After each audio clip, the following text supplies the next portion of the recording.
O'zingni puyni. Shofyor ruschani ozman tushunar ekan. Ruscha gaplashuvdik, mendan Rossiyadan deb o'ylab ruscha qo'shiqlarni qo'yib beryapti. Mayli, eshitib ketyapmiz. Hozir unga O'zbekistonni qayerdanligini tushuntirib ham bo'lmaydi.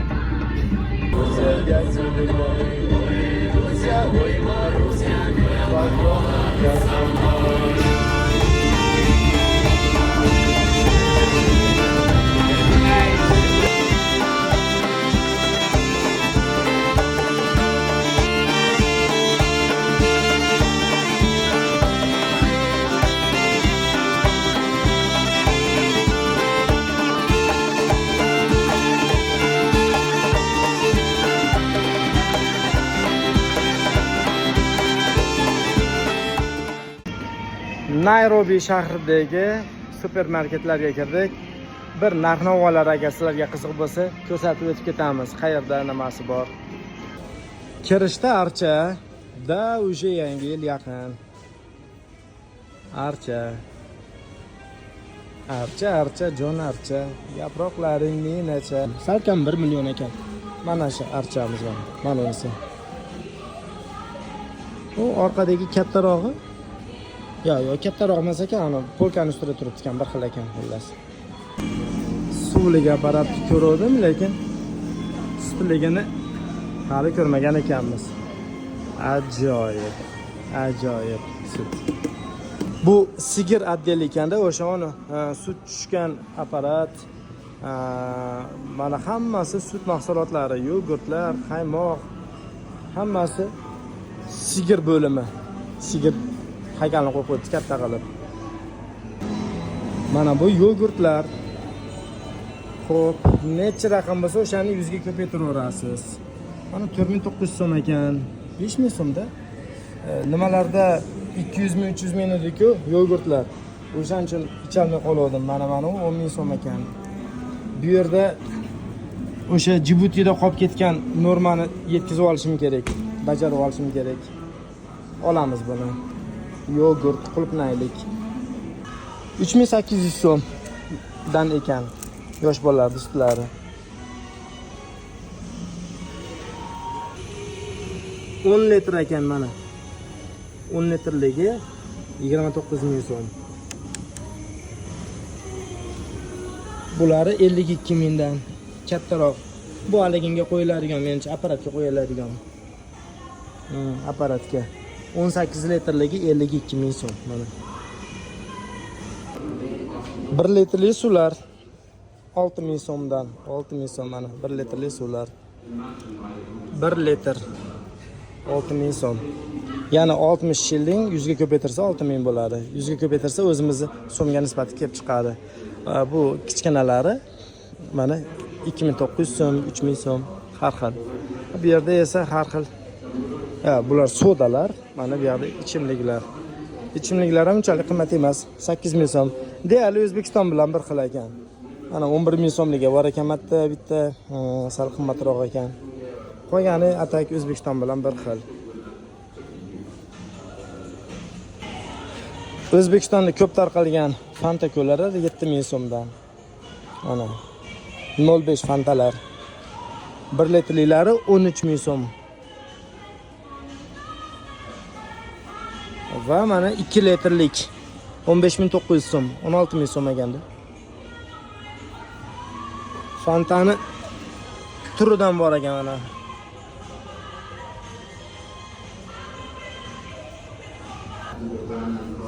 Avtomat kirib olgan mashinaga 214000 so'm. 214000 so'm. Qimmat emasmi? O'zi shunaqa bo'ladi bu narxlar. Odatda men kirma qo'lda yurganim uchun avtomat kir mashinaga hech ishim tushmagan ekan mana. Avtomat kirib olgan mashina. 3 litr. 134 ming ekan o'sha mana. To'g'rimizda ko'rib turgan. Chekasida ozgina nimasi bor, suvagi bor ona. Qo'ygan joyi lahim. 134 ming klasi. Mana 99 ming so'm. Ana bu 135 ming ekan ona. To'g'ramasi. 135 ming, nima emas.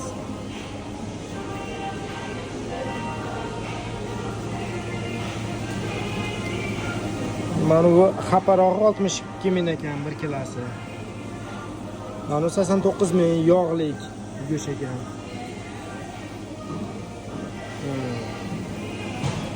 Mana 124 ming. Xullas eng yaxshi go'shi 174 ming. Mana u qayer ekan 174 ming. Ko'rinishidan xapa go'shtga o'xshaydi, lekin narxi eng qimmati mana shu ekan. 174 ming. Non bo'limi. Pechenyelar. Xo'sh, bizda eng ko'p tarqalgani qaysi biri endi? Ruletlar 23 ming, mana shunisi. Kekslar mana 24 ming. Bizda eng ko'p tarqalgani qaysi biri endi? Shularda asosan kekslar 17.900 so'm, mana bunisi.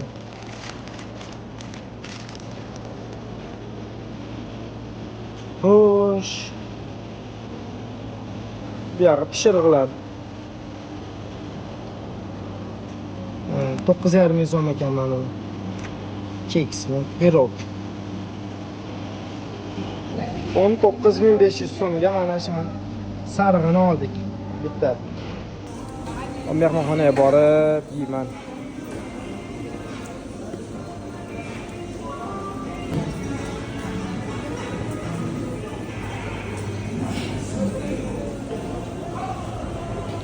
Bu yerga to'lov qilamiz ekan hozir.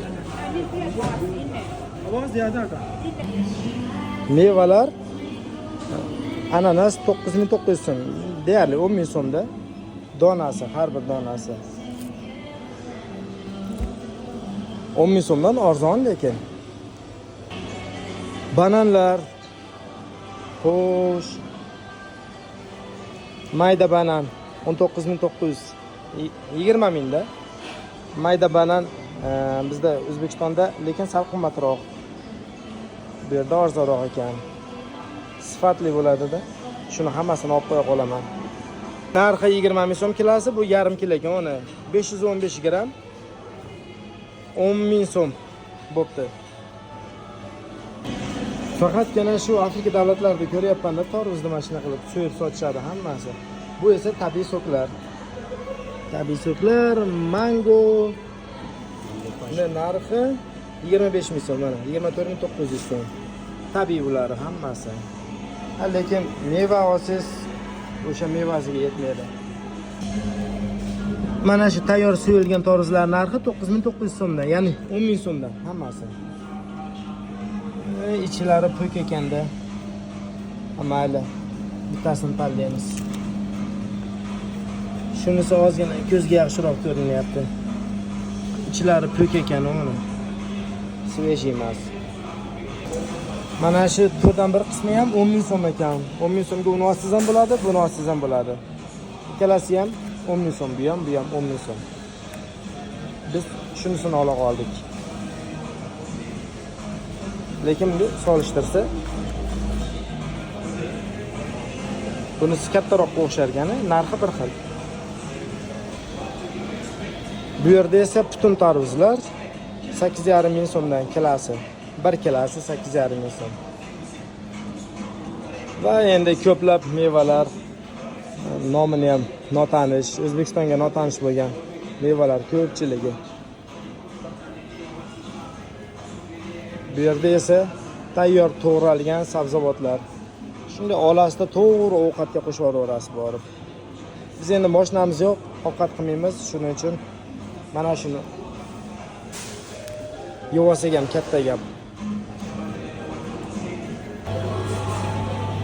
Hozir mana bu ko'rib qoldim.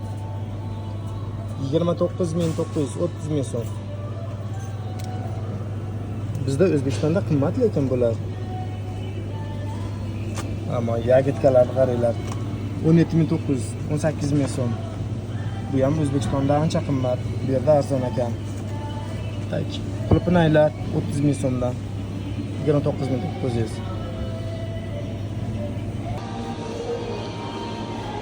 Bor yo'g'i bitta narsa olaman xolos deb ozgina qilib karzinkamiz ancha jonlanib ketib qoldi. Endi mashinamiz yo'q, shuncha narsani ko'tarib yurish muammo. Mehmonxonadan mehmonxonaga ko'tarib O'shaning uchun sal to'lib qolmasdan oldin qochaylik endi bu magazindan. Bo'lmasa hozir to'lib ketib qoladi korzinkamiz. Endi kulminatsion nuqtasiga keldik. Mana shu yerdan bitta to'liq olib chiqib ketsak bo'ldi. Menimcha this is working case. Ishlayapti ekan. Ketdik mashinasiga. Hindlarda burchaga ko'ryapsizlar, hammasi hindlarda kiyimlari. Ayollardiki va erkaklardiki. Endi sizlarga bitta narsani tushuntirib berish kerak. Bu Keniyada, Afrika davlatlarida hindlar nima qilyapti? Nega bunchalik ko'p ularning kiyimlari? Bu Hindiston ham, Keniya ham, nafaqat Keniya, juda ham ko'plab Afrika davlatlari Buyuk Britaniya mustamlakasi bo'lgan. Va mana shu mustamlakasi bo'lgan davlatlarda ichida bemalol xuddi avval SSR tomonidan O'rta Osiyo mamlakatlari bosib olingan va o'zbeklar, tojiklar, qirg'izlar chegarasi yo'q, bir-biriga borib kelavergan-ku. Xuddi shunday Hindistonliklar ham, hindlar ham bu Afrikaning boshqa mustamlaka, Buyuk Britaniyaning boshqa mustamlaka davlatlariga to'siqsiz, vizasiz osongina kelib ketavergan. Va shuning uchun ham Keniyada hindlar juda ham ko'payib ketgan. Bu Keniyada hindlar juda ham ko'p. Bir boshimga shuncha narsa olib qo'yganman, ochko'zlik qilib. Bularni mashinada olib yursa bo'lmaydi. Mana yogurtlar tezda achiydi, banan qorayib qoladi, mana torroz ham rasvo bo'lib qoladi. Sutlar esa achib qoladi. Mana unday bu yerga pishiriq bor. Bu ham aynib qoladi. Xullas, kechiktirmasdan yeyish kerak bo'lgan narsalar. Mana bu narsa esa haligi oshxonada ovqatlandim. Sabr qilib berishadi qo'yganini. Xullas, mana shular hammasini yeb tashlashim kerak. Xullas, xabaringlar bor. Nairobi shahriga yetib keldim. Mana shu joydaman. Apartament ekan, ya'ni bu yerda mana 3 ta, bir emas 3 ta yotoqxonasi bor ekan va mana shunday joy ekan. Hammasini o'zim oldim. $40 bir kunga. Tashqari esa mana bunday go'zal manzara.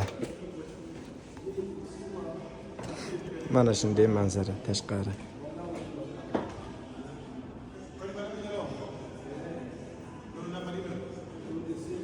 Общий balkon. O'tib yuraverasiz u yerdan bu yoqqa. Keniya aeroportida uchish joyidamiz. Samolyotimizni kutib turibmiz. Hozir menimga ko'zim tushib qoldi. Qarang, nechta razvedka qo'yib tashlagan. Nechta razvedka. Xohlagan joyga mana zaryad qo'yaverasan. Biz ham zaryad qo'yamiz. Mana shu doim bu narsalarimni esdan chiqarib yuraman-da. O'shaning uchun mana bitta life hack. Hozir ketishda mabodo sumkam bilan mana buni esimdan chiqib qolmasligi uchun pasportimni mana atela sumkani tagiga bostirib qo'ydim. Aniq bilaman, mana bu yerda hozir nimada o'tkazmaydi, pasportsiz o'tkazmaydi. Mana bu samolyot tiketini ham, ya'ni nimani ham yirtib oladi, yarmini bilasizlar, samolyot biletini yarmini yirtib oladi. O'shaning uchun bostirib qo'ydim. Pasport olish uchun baribir buni olishim kerak. O'shaning uchun ko'nglimni to'q qilib turaveraman. Sumkam aniq esimdan chiqmaydi. Agar o'sha pasportni olib hozir cho'ntamga soladigan bo'lsam, yo'nalish ochilish bilan shunday turaman, pasportimni tik qilib o'tib ketaveraman, sumka qolib ketaveradi.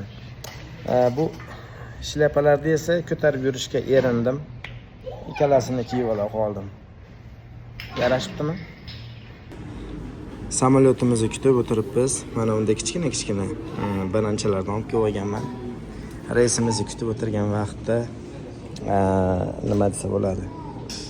Qorn ochsa, bemalol qorni to'q tutadi-da bananlar.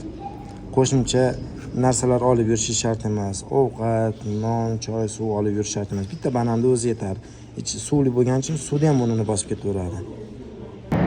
Ingliz tilida IELTS borlar, iltimos bitta narsani tarjima qilishga menga yordam berib yuboringlar. Yordamlaringiz kerak bo'lib qoldi. Rosa qiziqyapman-da, buni ma'nosi nima ekanligiga. Mana. Ladies and gentlemen, got up to